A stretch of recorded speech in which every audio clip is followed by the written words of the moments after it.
Je vous dis ce en quoi je crois vraiment.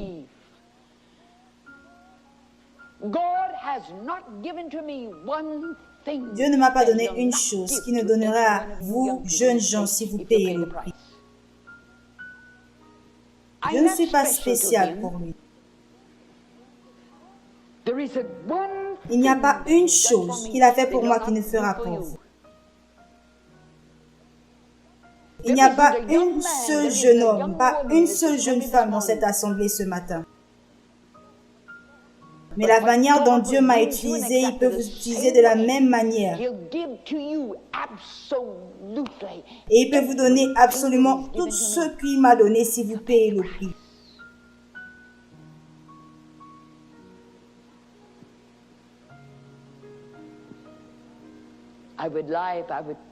J'aurais aimé vous dire que ce n'est pas coûteux. Ces jours-ci, beaucoup cherchent les accords, mais Dieu n'est pas dans les accords. Young people, I would lie to you. If I were to tell you that Jeunes gens, je vous mentirais si je vous disais que ce n'est pas coûteux.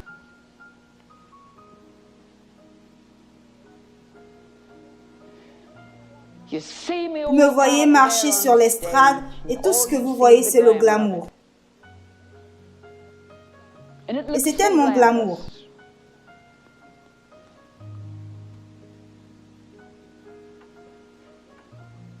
Il y a un prix. Et ça dépend de ce que vous voulez le plus. Vous devez faire face aux faits. Nous vivons dans une génération où cette génération ne veut pas faire face aux faits. Je parle aux jeunes gens qui ne veulent pas faire face aux faits. Souvent, je pense que c'est la chose la plus difficile dans le monde, de voir des jeunes gens faire face aux faits. Mais lorsque nous traitons avec les choses de l'esprit, c'est la chose la plus importante dans le monde. Et vous devez faire face à la vérité, faire face aux faits.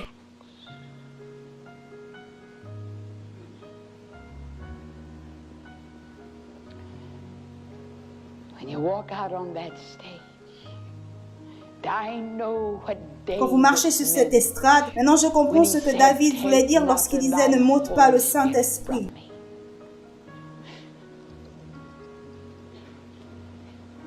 Je ne sais probablement pas plus que les personnes qui sont en cet endroit. Mais ce qu'il voulait dire, comment il se sentait.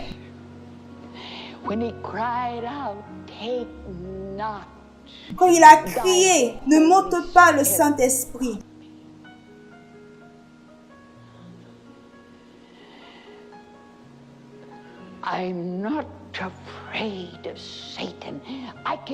Je n'ai pas peur de Satan, je peux utiliser les mêmes armes que Jésus a eu à utiliser sur Satan. Il est écrit. Je peux faire face à Satan, je peux faire face aux forces de l'enfer et utiliser la même arme que Jésus a utilisée sur lui. Je ne crains aucun homme.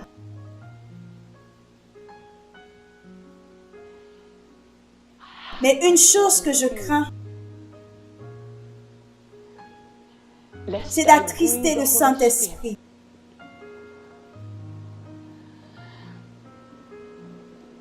Et que cette onction me quitte. Vous ne savez pas. Jeunes gens, vous ne savez pas. Dans ce ministère, vous ne voyez que le glamour. Dans ce ministère, hier, des milliers étaient dans l'arène et ils ne voyaient que les miracles. Ils ne voyaient que la gloire.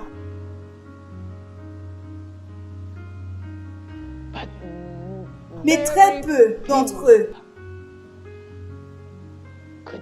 pouvaient voir le prix qui avait été payé avant que ces miracles ne prennent place.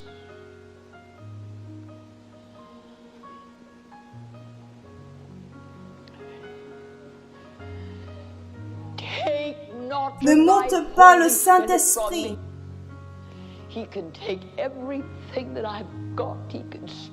Il peut prendre tout ce que j'ai. Il peut monter tout ce que j'ai. Me laissant avec les vêtements qui couvrent mon corps. Me laissant avec les chaussures que j'ai aux pieds.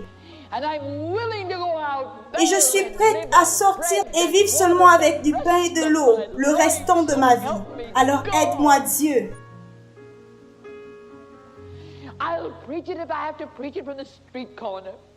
Je prêcherai la même chose même si ça devait être dans le coin des rues. Mais ne m'ôte pas le Saint-Esprit.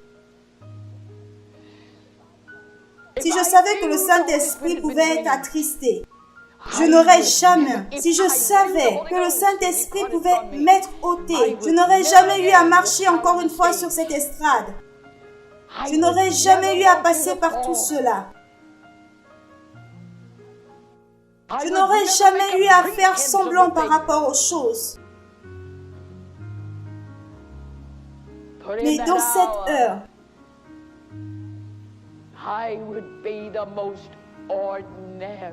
j'aurais été la personne la plus ordinaire qui n'a jamais eu à vivre.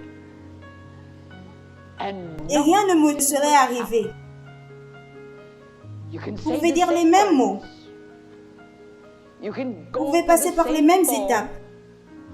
Vous pouvez faire les mêmes choses. Mais le secret de la puissance, c'est le Saint-Esprit. Des millions de personnes peuvent vous envier. Vous êtes probablement la fin de plusieurs jeunes gens et vous pouvez certainement le réaliser. Il y a toujours quelque chose de plus. C'est plus que l'enseignement.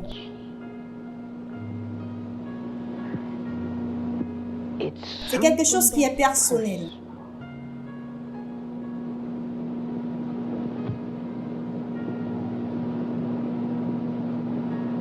Vous êtes assis là.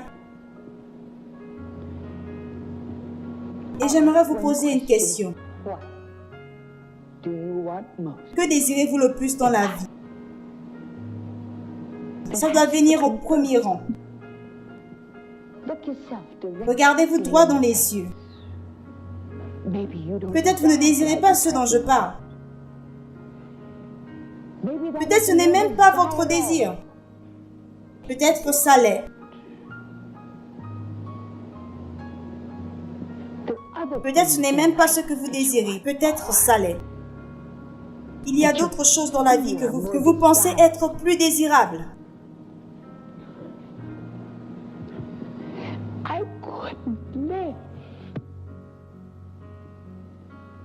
Je ne pouvais vivre si j'avais n'importe quoi de moindre.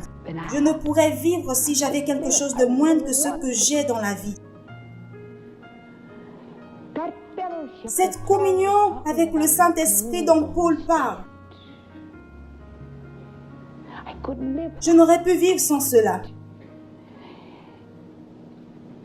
Je n'aurais pu. Toute autre chose est sans valeur. Rien d'autre n'importe vraiment. Mais peut-être que vous ne le voulez pas. Peut-être que vous ne voulez pas le meilleur que Dieu a pour vous. Il y a d'autres choses qui sont importantes pour vous.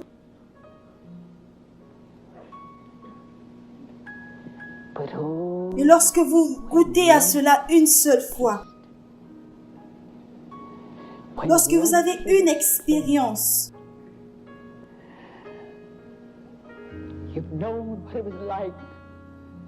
et une fois que vous vivez comme si le Saint-Esprit avait pris le contrôle sur votre corps, vous m'aurez peut-être demandé pourquoi est-ce que je ne suis pas fatiguée après avoir eu à être là pendant 5 heures. Pourquoi est-ce que j'ai l'air tellement rafraîchi? Comme quelqu'un qui avait peut-être pu se reposer pendant 5 heures.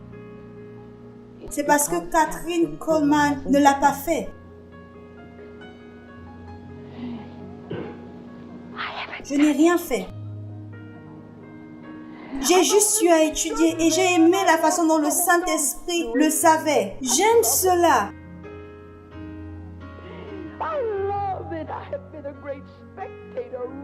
J'aime cela, j'ai été une grande spectatrice. Vraiment, ça a été mon privilège d'être une spectatrice et de voir ce que le Saint-Esprit fait. Je me tenais là et je le regardais vider les chaises roulantes. Et j'étais excitée pour ces personnes. Ici, j'ai été excitée, émerveillée quand je l'ai vu ouvrir cette oreille. Pourquoi ne devrais-je pas être rafraîchie? Je n'ai rien à voir avec tout ce qui se fait. Kathryn Kuhlman ne fait pas partie de l'image.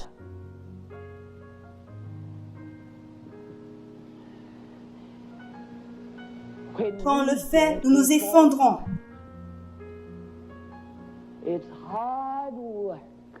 C'est un dur travail lorsque nous le faisons sans le Saint-Esprit.